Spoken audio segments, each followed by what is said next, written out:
ಆಜಿ ಮಸಾಲ. ಎಂತ ಅಡಿಗೆಯ ರುಚಿಯಾಗೋ ರಹಸ್ಯವು 20 ರೂಪಾಯಿ. ವಿಜಯನಗರ ಜಿಲ್ಲೆಯಲ್ಲಿ ಕೆರೆ ಒಡಲನ್ನೇ ಬಗೆದ ಖಾಸಗಿ ಕಂಪನಿ. ಒಡಲನ್ನೇ ಬಗೆದು ಐತಿಹಾಸಿಕ ಕೆರೆಗೆ ಕುತ್ತು ತಂದಿಟ್ಟ ಖಾಸಗಿ ಕಂಪನಿ. ತುಂಗಭದ್ರಾ ನೀರನ್ನ ಒಯ್ಯೋದಕ್ಕೆ ಪೈಪ್ಲೈನ್ ಅಳವಡಿಕೆಗೆ ಕೆರೆಗೆ ಕನ್ನ ಹಾಕಿದ್ದಾರೆ.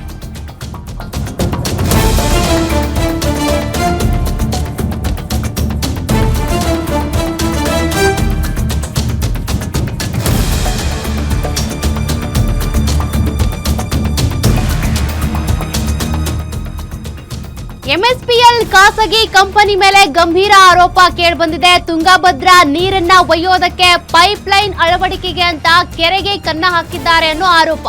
ಸುಮಾರು 98 ವರ್ಷಗಳ ಐತಿಹಾಸಿಕ ಕೆರೆಗೆ ಈಗ ಧಕ್ಕೆಯುಂಟಾಗಿದೆ. ಬರಗಾಲದಲ್ಲಿ ಜನ ಜಾನುವಾರುಗಳಿಗೆ ಆಧಾರವಾಗಿದ್ದ ಕೆರೆ ಇದು. ವಿಜಯನಗರದ ಹೊಸಪೇಟೆ ತಾಲೂಕಿನ ಗರಗ ಗ್ರಾಮದಲ್ಲಿರುವಂತಹ ಕೆರೆಯ ಒಡಲಿಗೆ ಕೈ ಹಾಕಿದ್ದಾರೆ. ಕೆರೆ ಸಂರಕ್ಷಣಾ ಪ್ರಾಧಿಕಾರದ ನಿಯಮ ಉಲ್ಲಂಘಿಸಿ ಪೈಪ್ಲೈನ್ ಅಳವಡಿಕೆ ಮಾಡಲಾಗಿದೆ. ಅಗೆದ ಪರಿಣಾಮ ಐತಿಹಾಸಿಕ ಕೆರೆಯಲ್ಲಿ ಈಗ ನೀರು ಸೋರಿಕೆ ಆಗ್ತಿದೆ. ಖಾಸಗಿ ಕಂಪನಿ ಪ್ರಭಾವಕ್ಕೆ ಒಳಗಾಗಿ ಸೈಲೆಂಟ್ ಆದ್ರ ಇಲಾಖೆಯ ಅಧಿಕಾರಿಗಳು ಅನ್ನುವಂಥ ಪ್ರಶ್ನೆ ಕೂಡ ಇದೆ. 21 ಕಿಲೋಮೀಟರ್ ನೀರು ತೆಗೆದುಕೊಂಡು ಹೋಗೋ ಪೈಪ್ಲೈನ್ ಅಳವಡಿಕೆ ಮಾಡಿದ್ದಾರೆ. ರಾಜ್ಯ ಸರ್ಕಾರ ಕೆರೆ ತುಂಬುವ ಒಂದು ಕಾರ್ಯಕ್ರಮಕ್ಕೆ ಲಕ್ಷಾಂತರ ರೂಪಾಯಿಯನ್ನು ಬಿಡುಗಡೆ ಮಾಡಿದೆ. ಅಂತಹದ್ದೊಂದು ಕೆರೆ ಸಂರಕ್ಷಣೆ ಮಾಡೋದು ಅಷ್ಟೇ ಮುಖ್ಯವಾಗಿರುತ್ತದೆ. ಇಲ್ಲಿ ಒಂದು ನೋಡ್ತಾ ಇರಬಹುದು, ಇಲ್ಲಿ ಒಂದು MSPL ಕಂಪನಿಯ ಖಾಸಗಿ ಕಂಪನಿಗೆ ಒಂದು ನೀರಿನ ಪೈಪ್ ಅನ್ನು ಅಳವಡಿಸಿದ್ದಾರೆ. ಈ ಒಂದು ಹಳೆಯದಾದಂತಹ ಒಂದು ಪುರಾತನ ಕಾಲದ 98 ವರ್ಷದ ಹಳೆಯದಾದ ಒಂದು ಪುರಾತನ ಕಾಲದ ಒಂದು ಕೆರೆ ಆಗಿರುತ್ತದೆ.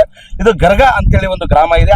ಆ ಗ್ರಾಮದಲ್ಲಿ 100ಕ್ಕೂ ಹೆಚ್ಚು ಏನು ರೈತರಿಗೆ ಬೆಳೆ ಬೆಳೆಯೋಕೆ ಎಲ್ಲವುದಕ್ಕೂ ನೀರು ಉಪಯೋಗ ಆಗುವಂತ ಕೆರೆ ಅಂತ ಹೇಳ್ತಾರೆ. ಇಲ್ಲಿ ಪೈಪ್ ಅಳವಡಿಕೆ ಮಾಡುವ ಮುಖಾಂತರ ಈ ಒಂದು ಕೆರೆಯನ್ನು ಹಾಳು ಮಾಡಿದ್ದಾರೆ ಅಂತ ಒಂದು ಗ್ರಾಮಸ್ಥರ ಆರೋಪ ಇದೆ.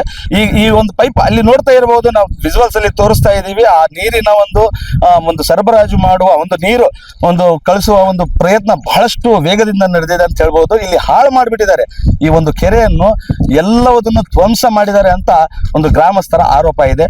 ಗ್ರಾಮಸ್ಥರು ನಮ್ಮ ಜೊತೆಯಲ್ಲಿದ್ದಾರೆ, ಬನ್ನಿ ಕೇಳೋಣ ಅವರಿಗೆ ಯಾವ ತರ ಇದು ಒಂದು ಕಾರ್ಯಕ್ಕೆ ಮುಂದಾಗಿದ್ದಾರೆ, ಏನು ಇದರ ಸಮಸ್ಯೆ ಏನು, ಏನ್ ಮಾಡ್ತಾರೆ, ಇದು ಅಧಿಕಾರಿಗಳೇ ನಿದ್ದೆಗೆ ಹೋಗಿದಾರಾ ಏನು ಅಂತ ಅರ್ಥ ಆಗ್ತಾ ಇಲ್ಲ. ಅವ್ರು ಕೇಳೋಣ ಏನಂತಾರೆ. ಸರ್, ಏನ್ ಸರ್ ಇದು ಗ್ರಾಮದಲ್ಲಿ ಸಮಸ್ಯೆ ಆಗಿದೆ ಅಂತ ಹೇಳಿದ್ದಾರೆ, ಈ ಗ್ರಾಮದಲ್ಲಿ ಒಂದು ಕೆರೆಯನ್ನು ಹೊಡೆದಿದ್ದಾರೆ ಅಂತ ಆರೋಪ ಮಾಡ್ತಿದ್ದೀರಾ, ಏನಾಗಿದೆ ಸರ್? ನಿಜವಾಗ್ಲೂ ಕಾಣ್ತಾ ಇದೆ, ಇಲ್ಲಿ ಮೇಲ್ನೋಟಕ್ಕೆ ಕಾಣ್ತಾ ಇದೆ. ನಿಜವಾಗ್ಲೂ ಕೂಡ ಸಣ್ಣ ನೀರಾವರಿ ಇಲಾಖೆಯವರು ನಿಜವಾಗ್ಲೂ ನಿದ್ದಿಗೆ ಜಾರಿದ್ದಾರೆ ಅಂತ ಈ ಮೂಲಕ ಹೇಳ್ತಾ ಇದೀವಿ. ಯಾಕಂದ್ರೆ ಬಹಳ ಪುರಾತನ ಕಾಲದಂತ ಕೆರೆ ಇವತ್ತು ಕೆರೆ ಏರಿನೇ ಹೊಡೆದು ಇದು ಅವ್ರಿಗೆ ಒಂದು ಸರ್ಕ್ಯುಲರ್ ಇದೆ.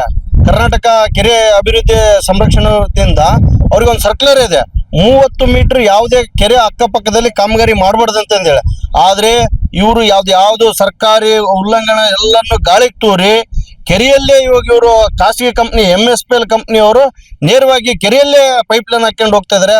ಸುಮಾರು 21 ಕಿಲೋಮೀಟರ್ ಇವತ್ತು ನೀರು ಪೈಪ್ಲೈನ್ ಹೋಗ್ತಾ ಇದಾರೆ. ಇಲ್ಲಿ ಸಾರ್ವಜನಿಕರಿಗೆ ಕುಡಿಯೋಕೆ ನೀರಿಲ್ಲ ಅಂತ ಸಮಯದಲ್ಲಿ ಖಾಸಗಿ ಕಂಪ್ನಿಗೆ ನೀರು ಕೊಡ್ತಾ ಇದಾರೆ. ಈ ಕೂಡಲೇ ಇವರು ಇಂತೆಲ್ಲ ದುರ್ಚೆ ಮಾಡಿರತಕ್ಕಂಥ ಎಲ್ಲರಿಗೆ ಕೂಡಲೇನೆ ಈ ಕೆರೆಯನ್ನು ಸರಿಪಡಿಸಿ ಯಥಾಸ್ಥಿತಿ ಮಾಡಿ ಈ ಪೈಪ್ಲೈನ್ ಕಿತ್ತೋಗಿಲಿದ್ರೆ ಮುಂದಿನ ದಿನಮಾನದಲ್ಲಿ ಕಚೇರಿಗೆ ನುಗ್ಗುವಂತ ಕೆಲಸ ನಮ್ಮ ರೈತರ ಕಡೆಯಿಂದ ಆಗ್ತದೆ ಅಂತ ಈ ಮೂಲಕ ಎಚ್ಚರಿಸ್ತಾ ಇದ್ದೇವೆ. ಈ ಕೆರೆಗೆ ಇತಿಹಾಸ ಇದೆ, ಗ್ರಾಮಸ್ಥರಿಗೆ ಮತ್ತೆ ರೈತರಿಗೆ ಒಂದು ಜೀವನಾಡಿ ಅಂತಾನೆ ಹೇಳ್ಬೋದು. ಈ ಭಾಗದ ರೈತರಿಗೆ ಇದನ್ನು ಯಾವ ರೀತಿ ನಮ್ಮನ್ನ ಹಾಳು ಮಾಡಿದ್ದಾರೆ, ಇದನ್ನು ಸರಿಪಡಿಸಬೇಕು. MSPL ಅಂತ ಒಂದು ಕಂಪನಿ ಈ ಒಂದು ಕಾರ್ಯಕ್ಕೆ ಮುಂದಾಗಿದೆ. ಸರ್ಕಾರ ಮತ್ತೆ ಅಧಿಕಾರಿಗಳು, ಸಣ್ಣ ನೀರಾವರಿ ಇಲಾಖೆ ಮುಖ್ಯವಾಗಿ ಇದನ್ನು ಪರವಾನಗಿ ಯಾಕೆ ಕೊಟ್ಟರು? 3 ವರ್ಷ ಹಿಂದೆ ಕೊಟ್ಟಿರುವ ಪರವಾನಗಿ ಇವತ್ತಿಗೂ ಅದನ್ನ ಇಟ್ಕೊಂಡು ಇವರೆಲ್ಲ ನಮ್ಮನ್ನ ರಾತ್ರಿಯಾಗಿ ಈ ತರ ಅಳವಡಿಕೆ ಮಾಡಿದ್ದಾರೆ. ಇದನ್ನು ಆದಷ್ಟು ಬೇಗ ಸರಿಪಡಿಸಬೇಕು. ಇಲ್ಲವಾದಲ್ಲಿ ನಾವು ಉಗ್ರವಾದ ಹೋರಾಟ ಮಾಡುವ ಮೂಲಕ ಸರ್ಕಾರಕ್ಕೆ ಎಚ್ಚರಿಕೆ ಕೊಡಬೇಕಾಗುತ್ತೆ ಅಂತ ಈ ಭಾಗದ ರೈತರ ಮಾತಾಗಿದೆ. Mohammed Ghouse, guarantee news, Vijayanagara.